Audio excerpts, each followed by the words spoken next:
الحمد للہ رب العالمین والصلاة والسلام علی سید الانبیاء والمرسلین اما بعد۔ فقہ حنفی سمجھنے کا صحیح اور آسان طریقہ یہ ہے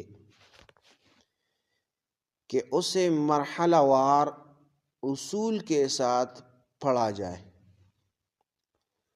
صرف مسائل رٹنے سے فقہ نہیں آتی، بلکہ اصول، دلائل اور فقہی مزاج سمجھنا ضروری ہوتا ہے۔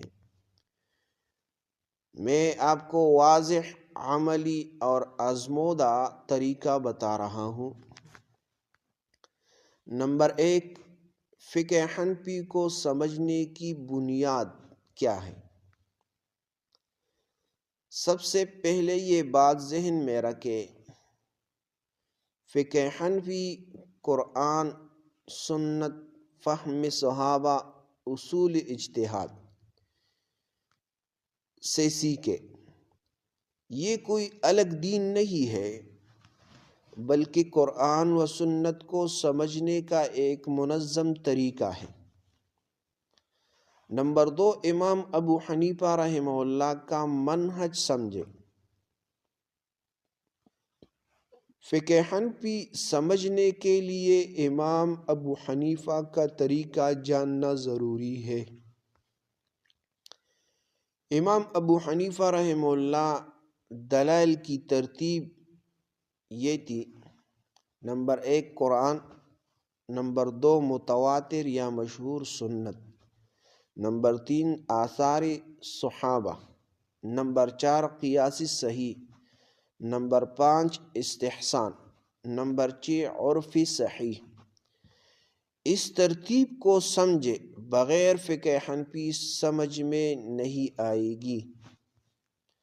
نمبر 3، اصول فقہ حنفی سیکھے۔ یہ سب سے اہم مرحلہ ہے۔ بغیر اصول کے فقہ ایسے ہے جیسے بغیر نقشے کے سفر۔ ضروری اصولی کتابیں، آسان سے مشکل: اصول شاشی، نور الانوار، التوضیح والتلوین، اعلیٰ سطح۔ جب اصول سمجھ آ جائے تو اختلافی مسائل خود سمجھ میں آنے لگتے ہیں۔ نمبر 4، فقہ کی بنیادی کتابیں ترتیب سے پڑھیں۔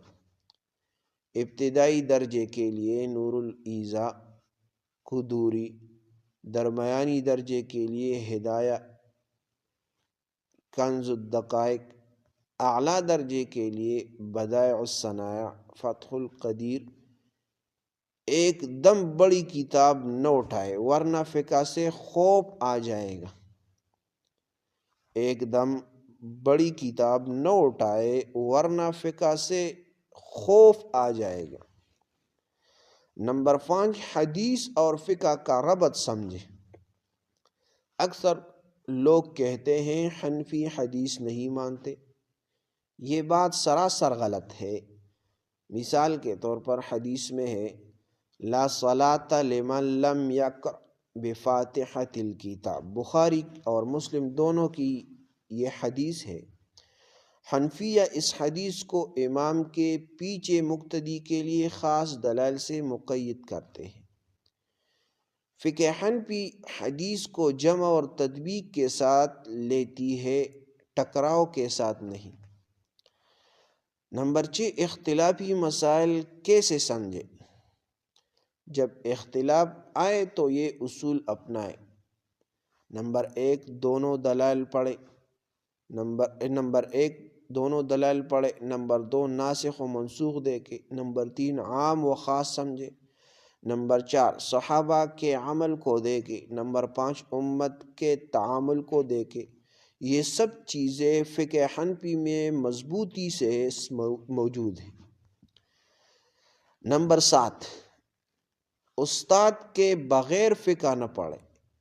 امام احمد رحمہ اللہ فرماتے ہیں: من تفقہ بغیر شیخ فقد تزندق، جو بغیر استاد کے فقہ پڑھے وہ گمراہی کے قریب ہے، کم از کم کسی مستند حنفی عالم سے رہنمائی ضروری ہے۔ نمبر 8، عام آدمی کے لیے آسان راستہ یہ ہے، اگر آپ عالم نہیں ہیں تو معتبر حنفی مفتی پر اعتماد کریں۔ فتاوی ہندیہ، فتاوی عثمانیہ دیکھیں۔ یوٹیوب پر غیر مستند مناظرانہ ویڈیوز سے بچیں۔ تو اس سارے مسئلے کا خلاصہ یہ ہے، فقہ حنفی، اصول، دلائل، فہم صحابہ۔ فقہ حنفی صرف مسائل کی فہرست کا کام نہیں ہے۔ تو آپ لوگ اگر فقہ حنفی سیکھنا چاہتے ہو تو اس اصول پر عمل کریں، انشاءاللہ آپ کو فقہ آسان ہوگا۔ تو یہ علماء اور طلباء کے ساتھ شیئر کرے تاکہ وہ بھی یہ طریقہ اپنائے اور فقہ سیکھ لے۔ جزاکم اللہ احسن الجزا۔